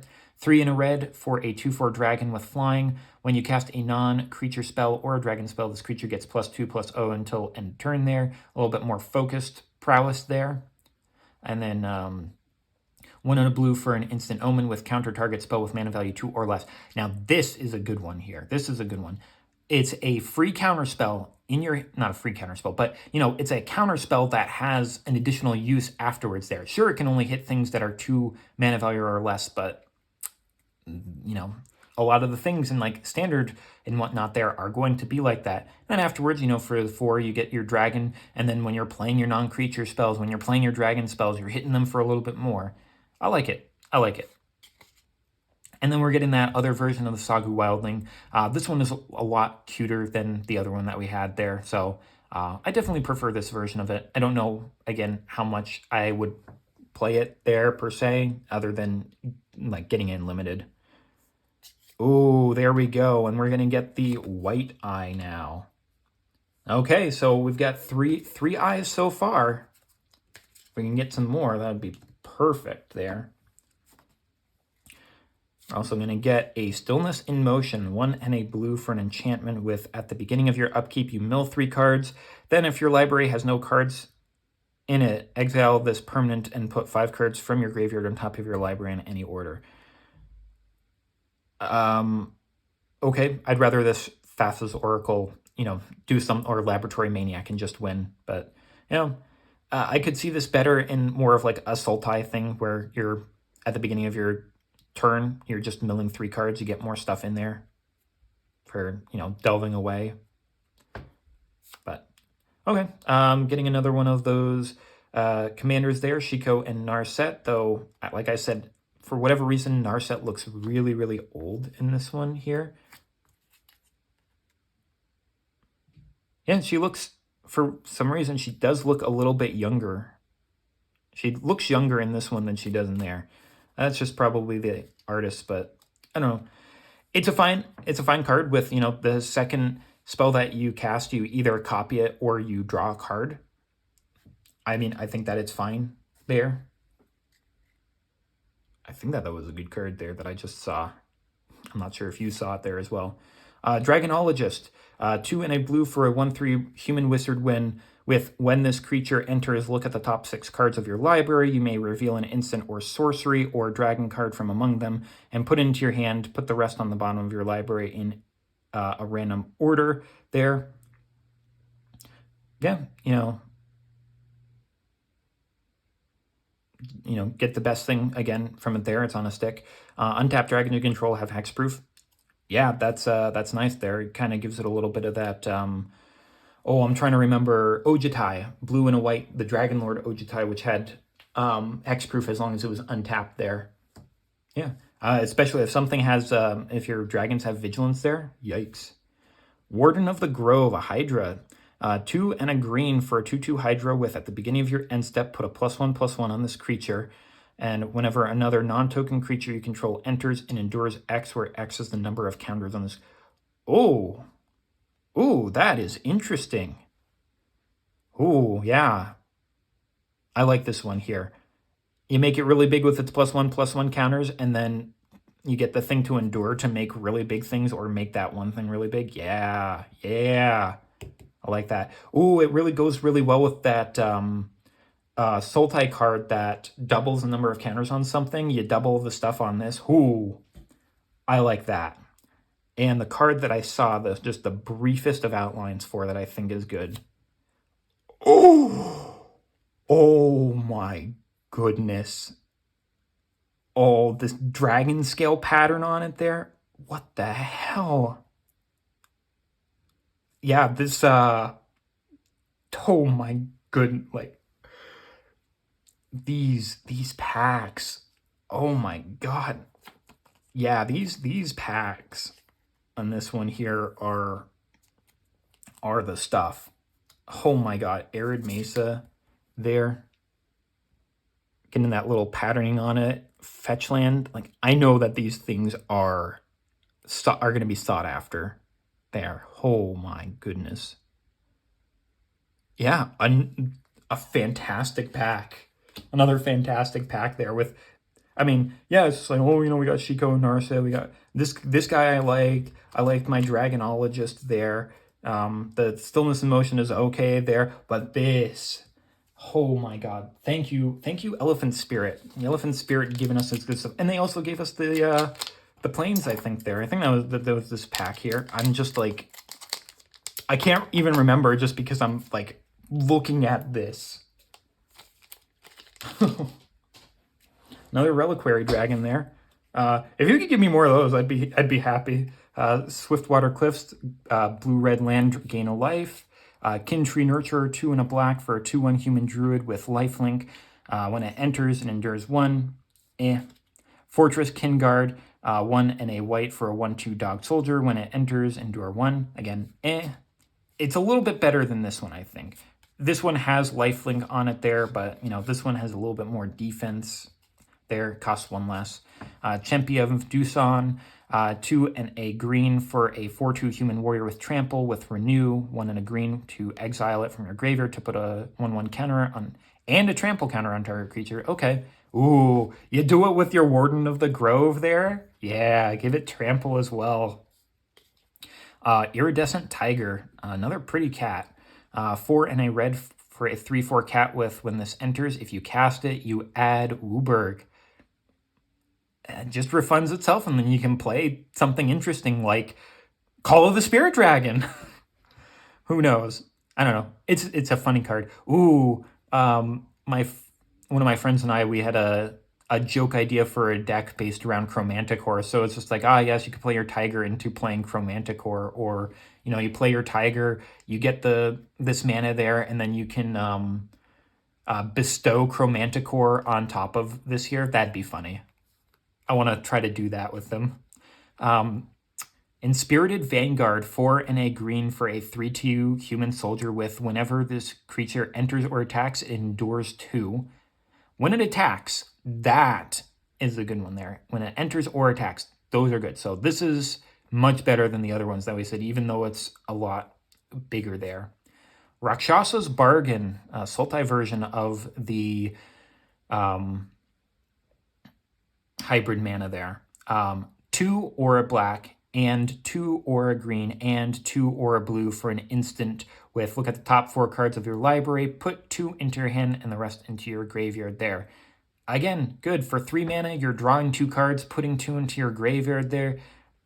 Yeah, this is a good one here. Like, I would definitely play this in a Sultai deck, Graveyard Matters deck. Corroding Dragonstorm. Okay, so now we've got the black one here. So what we've got, so we just don't have the red one. 1 and a black, so 2. That makes it interesting. When it enters, each opponent loses 2, you gain 2, and you surveil. This one is so good. What the hell? It's so good for 2 mana. And then when you get play a dragon, you get to take it back. Yeah, this is like, this might be one of the best ones there. This is just good. This there's no doubt about it that this one is a good one there. Each opponent, not target, so in Commander game, That's 6 damage that it does. You gain 2 life, and then you get to surveil too. So you could put 2 things into your graveyard if you wanted to. You can stack your deck as you want to there. Yeah, this is really good. Another Durgar Island Dragon. No. Give me some of these corroding Dragonstorms there. And we're going to get the plains with the Ojutai looking dragon there. Okay. So we're also going to get with us here a Mardu Siegebreaker there. Oh, this is the one that we had before with that Exiles things. Just its regular artwork. Yeah, I'll definitely take more of these there. I'm good with taking more of those. Thank you. Also going to be getting up here a Jaws of Defeat from the Commander decks there. Yeah, and this one here is really good in that toughness matters there. Whenever a creature ETBs, an opponent loses life equals to the difference between their power and toughness. Yeah, I've got a couple of different toughness matters, either ideas or decks. So it's just like, I'll take multiple of those. We're also going to get, oh, this is the new con for the Sultai there. Codus, the Fang Keeper. 1, a black, a red. No. 1, a black, a green, and a blue for a 2/1 zombie warrior with indestructible. And whenever Codus deals combat damage to a player, you exile the top X cards of your library, where X is the amount of damage dealt. And you may cast any number of spells with mana value X or less from among them without paying their cost. It is really good there. Get him that trample counter on there, power him up with multiple stuff. He's got indestructible, so you just want to save him from anything that's going to give him like -X or exiling him. But yeah, this is it's a good commander to look at there, because you may cast any number of spells. It's not 1, it's any number with that mana value less. That's nice. That's really, really nice.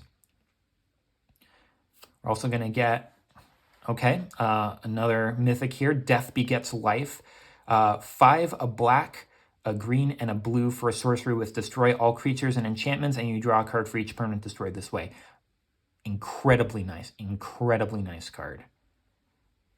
Just, do a little bit of a board wipe there, and then you just draw a bunch of cards.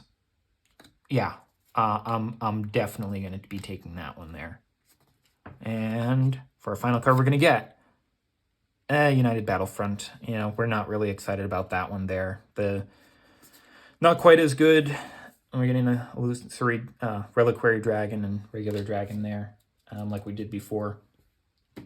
But yeah, United Battlefront, just kind of much worse off. Collected Company, kind of disappointed about that one, not gonna lie, especially when we got stuff like this popping up. Okay, Soldier, who are you with? Another Soldier, double Soldier. Oh, this was the soldiers that we got from the Dragonstorm there.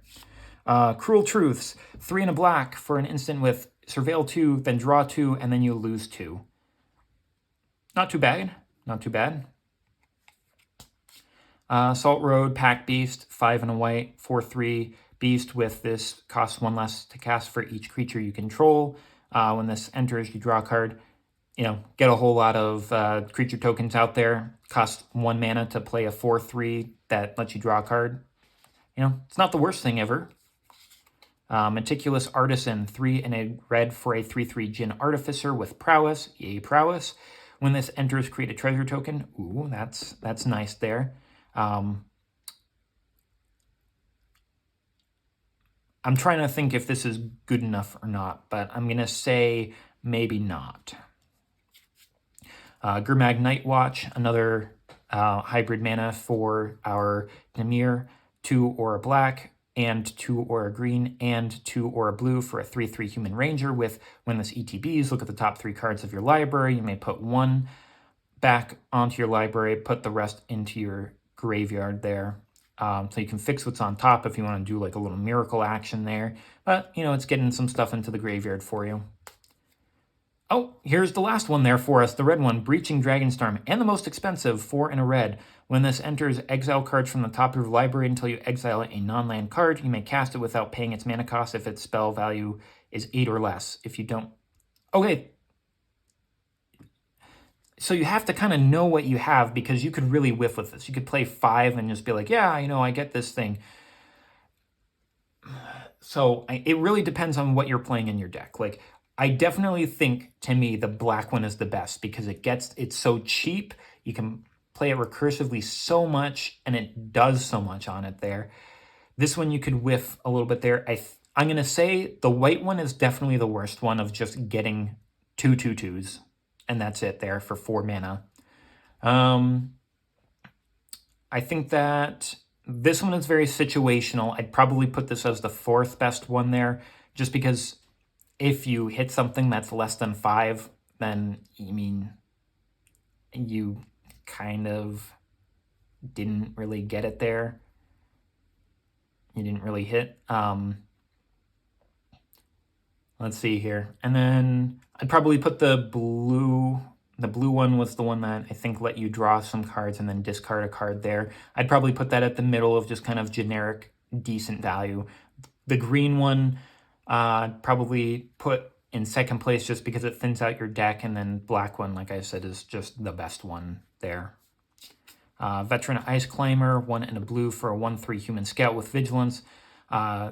This creature can't be blocked. Whenever this attacks up to 1 target player, mills cards equal to this creature's power. Okay, I could see this going in like a ninja deck there, just getting a little bit of bonus value of, it's vigilance and can't be blocked, and they just mill some cards potentially. Hardened Tactician, 1, a white and a black for a 2/4 human warrior with pay 1, sack a token, draw a card. That's a very, very good value there for, aristocrat style. It doesn't need to tap, so you can do it multiple times. If you're getting board wiped, you could tap out your mana to draw a bunch of cards by sacrificing your tokens. Yeah, I like that one there. Another Stormshriek Pharaoh, like we've seen before, and we're going to get an Armament Dragon, 3, a white, a black, and a green for a 3/4 dragon with flying. When it enters, distribute 3 +1/+1 counters among 1, 2, or 3 target creatures you control. We saw a bunch of this in the OG, Dragons of Tarkir and Fate Reforged there, so that doesn't seem like anything new. And, okay, just a forest there for our cards. And then we're going to get a Lacid Prowler, 2 and 2 green, for a 5/5 Snake Ranger with, when this enters, you may mill cards equal to the number of lands you control. Okay, get some extra stuff in the graveyard.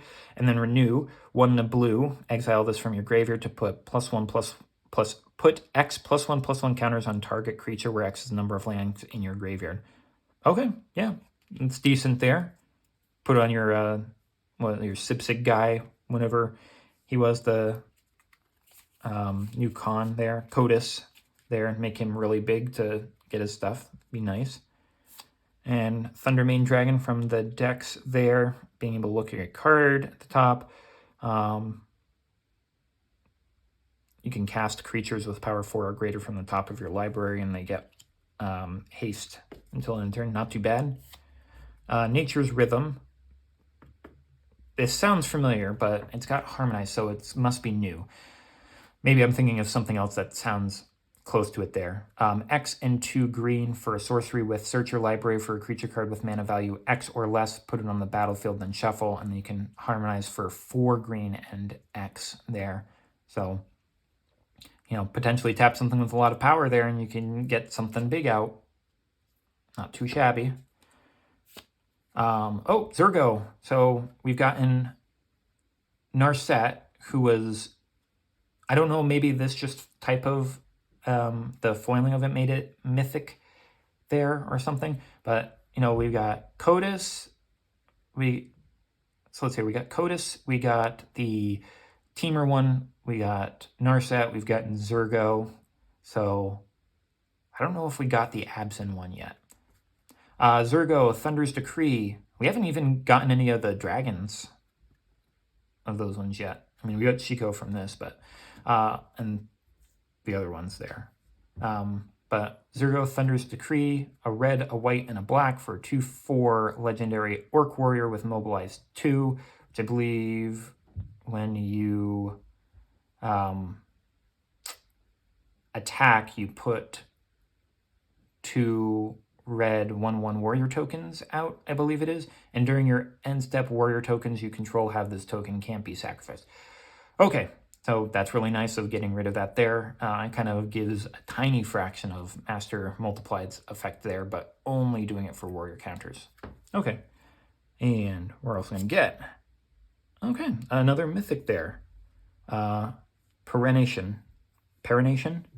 3, a white, a black, and a green for a sorcery with return target permanent card from your graveyard to the battlefield with a hexproof counter and an indestructible counter on it. Okay, so it's a permanent card. Permanent card? You mean I could bring back Ugin onto the field with an indestructible counter on it and a hexproof counter? So, like, how does that work? Does that mean that Ugin doesn't take damage or something? Like, I want to see how that works. But it's like, yeah, you know, you're getting your best thing back, and it makes it really, really hard to kill.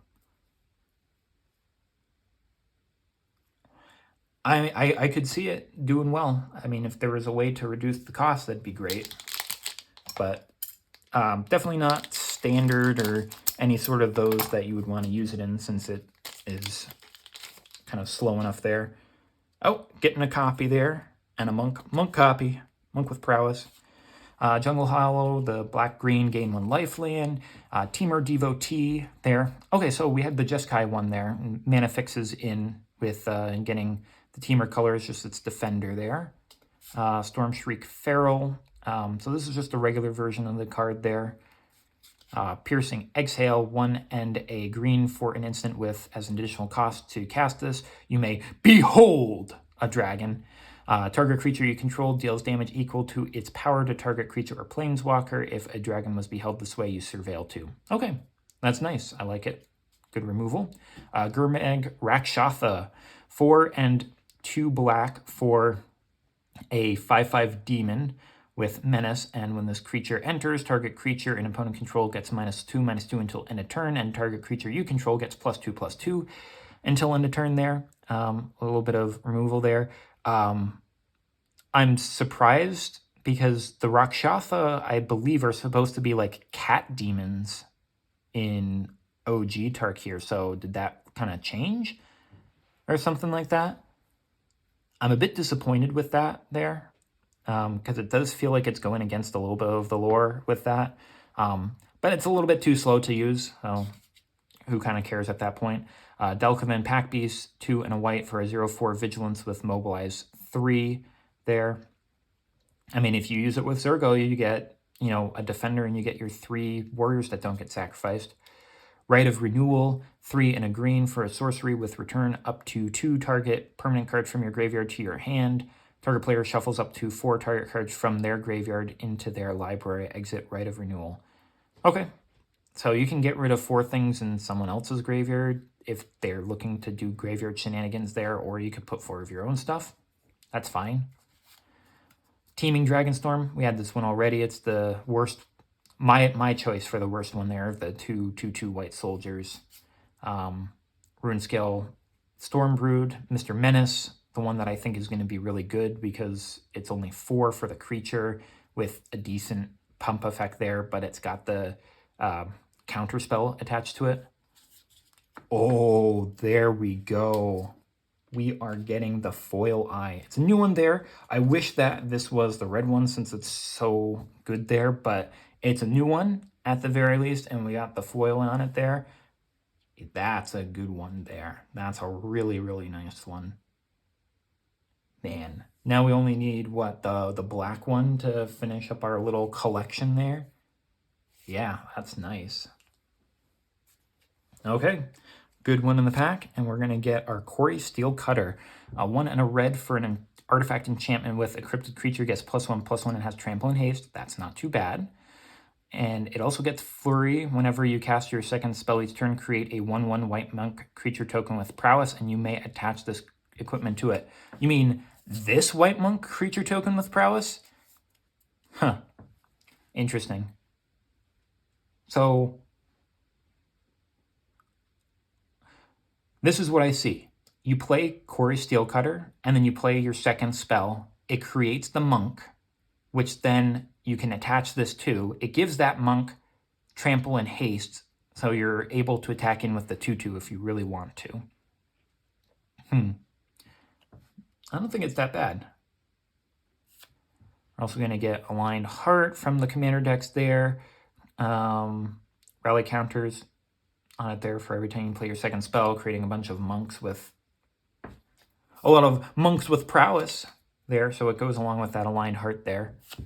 Fang Keeper's Familiar, 1 a black, a green, and a blue for a 3/3 snake with flash, and when this creature enters, you get to choose 1. You gain 3 life, and you surveil 3. You destroy target enchantment, or you counter target creature spell. Top one is probably the one you're going to use the least, and you're probably going to be looking at those two the most. Like, it's just, like, a counter spell on a creature is just good in of itself there.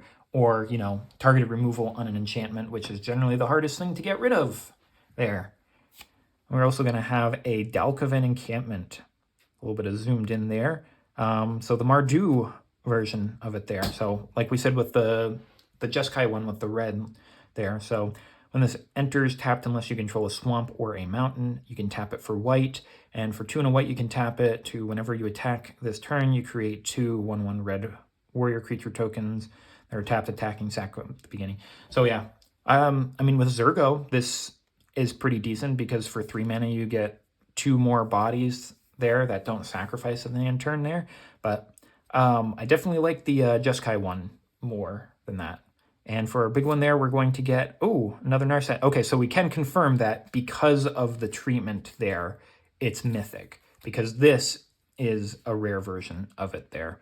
Okay, so getting our set. So we basically have all of the this background art version of all of the cons there, with the exception of the Abzin one. Like I said, I don't think that we got the Abzin one. We got Severance Priest, but that's not. And I mean, this isn't the con there, but it is within that there. Yeah. Nope, didn't get them quite yet.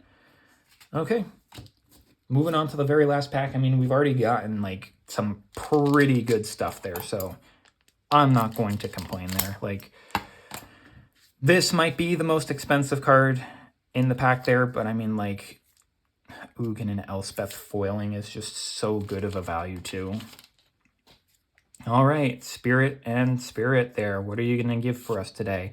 Tranquil Cove, white-blue, gain 1 life, tapped land, Abzin, Devotee, fixing up your mana value, 1 and a black, 2/1, Dog Cleric, and for 2 and a black, you can return this card from your graveyard to your hand, and it leaves the graveyard. This is a good one there for all of those ones that care about it leaving the graveyard, because it's like, oh, well, it's a recursive one there, where if you can get infinite mana there, you can get the triggers on, because it's, you cast it for 2, you have a sack outlet that gets into your graveyard, you pay the 3 to put it back into your hand. Oh, it left the graveyard, you get your effects, you can play it down again and just keep on doing that over and over again. So I think that this one is one to be watching. Rebellious Strike, 1 and a white for an instant with target creature gets +3/+0 until end of turn, draw a card. Meh. Snakeskin Veil, kind of always a good little combat trick to keep something safe. For 1 green, you put a +1/+1 counter on creature you control and then gains hexproof until end of turn there. And I think that the artwork is beautiful, and that's not just because I like purple. Okay, maybe it is. Uprooted Ancestor, 2 and a black for a 3/2 Spirit Cleric with Flash. Pay 1 to sacrifice another creature, and this creature gains indestructible until end of turn, and you tap it. Seems okay, fine, nothing massive there. Rally the Monastery there. Oh, we've got Narset and we got Elspeth there. 3 and a white for an instant with the spell cost 2 less to cast if you've cast another spell this turn. Good Storm counter, Prowess. Choose 1. Create 2 1/1 white monk creature tokens with Prowess. Up to 2 target creatures you control each get +2/+2 until end turn, or destroy target creature with power 4 or greater. Yeah, I think that this is a good one there, because, you know, you're trying to play this with the Jeskai, you know, Flurry, try to get your multiple spells out. I think that this is a good one there. Purging Stormbrood. I don't think we've seen this one yet. 4 and a black for a 4/4 dragon with flying. Ward, pay 2 life. When this ETBs, remove all counters from up to 1 target creature. A little bit of more specific Vampire Hex Mage there. And for 1 and a white, you get an instant omen with target creature gains +2/+2, lifelink, and hexproof until end of turn. Not too bad, though I think that the blue and the red one is still the best so far. Another one of those Feral Death Gorgers there. Exiling up to 2 cards from the graveyard. A little bit of graveyard hate there. Got that Rattling Dawnbreaker who needs their glasses. Getting an island there. So, unfortunately, we don't get the last eye there. But, you know, worst case scenario, I can always get one there. I mean, we got the other ones. That's fine. So, gonna get... Ooh! Finishing off with a Mox Jasper. Nice! For 0 mana, you get a legendary artifact with add 1 mana of any color. You can activate only if you control a dragon. Nice. Very, very nice. We'll certainly take that there. It's not my most favorite thing, but it goes in with all of your shapeshifter changelings there as well. All of them are dragons, so extra mana for 0. Within range, I think that this is another one that I'm glad that I got multiples of. Whenever you attack, each opponent loses life equal to the number of creatures attacking them. Yeah, get a little extra damage off on them for attacking matters. Whenever you attack. So I believe that also triggers off with like the Ishin and that other one that I said would go well with Ishin there, because this would trigger multiple times. And we get New Way Forward, 2, a blue, a red, and a white for an instant with the next time a source of your choice would deal damage to you this turn, prevent it. When damage is prevented this way, New Way Forward deals that much damage to that source's controller and you draw that many cards. That's nice. That's nice. I mean, it only does 1 source, so like 1 creature or 1 thing there. But if your opponent's just like, yeah, you know, here I am with my, oh gosh, what's that one there? Rain of Hailfire. Something like that. And, you know, prevent all that damage and then you deal that much to them back and you draw that many cards. It's just like, yep. Oh, and we get the Crater Hoof too. My goodness, another decent pack. Good old classic Crater Hoof from Innistrad block there originally. 5 and 3 green for a 5/5 beast with haste. And when this ETBs, creatures you control gain trample. Get +X/+X until in a turn where X is the number of creatures you control. Yeah, that's another nice little card to get there. I'm very happy with the box here. I mean, it was like, yeah, you know, I want to get Ugin, I want to get Elspeth, I'd like to get Crater Hoof and Mox Jasper, and they just show up. Yeah. And our last card of the pack, is it going to be a dud? Is it going to be a boon? It's going to be... Oh, it's going to be a mythic there. Storm Scale Scion, 4 and 2 green. What am I seeing here? 4 and 2 red for a 4/4 dragon with flying, and other dragon you control get +1/+1. And it has Storm. What? That is interesting. So you make multiple copies of this here? Is that what the copy thing is for? Maybe... I mean, it's definitely lightning between them there. I mean, this is the alternate version of it there. So I could potentially see that being the card for this one here. Nice. You know, just make all of your dragons really big with the Storm. You know, play a bunch of small little cantrips there. I think that's a nice little one as well there. So, yeah, I mean, that finishes it out. And like I said, we got 4 of the eyes. We got some nifty little reprints there, especially Rennie, who's the best one there. We got some interesting rares here. Got most of the new cons, some ones that I'm definitely looking forward to playing. And then we got some absolutely massive mythics. Ugin, Elspeth, Mox Jasper. We got Narset with her Dragon Fire Flame. We got a Crater Hoof. We got some more interesting ones. We doubled up on Smile at Death, which is the only problem, though. But we did get Call of the Spirit Dragons as well. But most importantly, we got this Dragon Scale Arid Mesa. Like, oh my goodness. Like, this is the thing that you're looking for there. So I'm pretty sure that we did pretty well with the value of this, and I'm very happy with the stuff in it there. So thanks for coming in and joining me with this box opening of the brand new set there. I know this one ran a little bit longer there just because I was kind of interested with all the stuff there. But, thanks for taking a peek there and joining me. I really hope that you'll join me in for another one there. Until then, please take care of yourself. And I hope that you have a nice morning, evening, afternoon, whatever it is. See you later.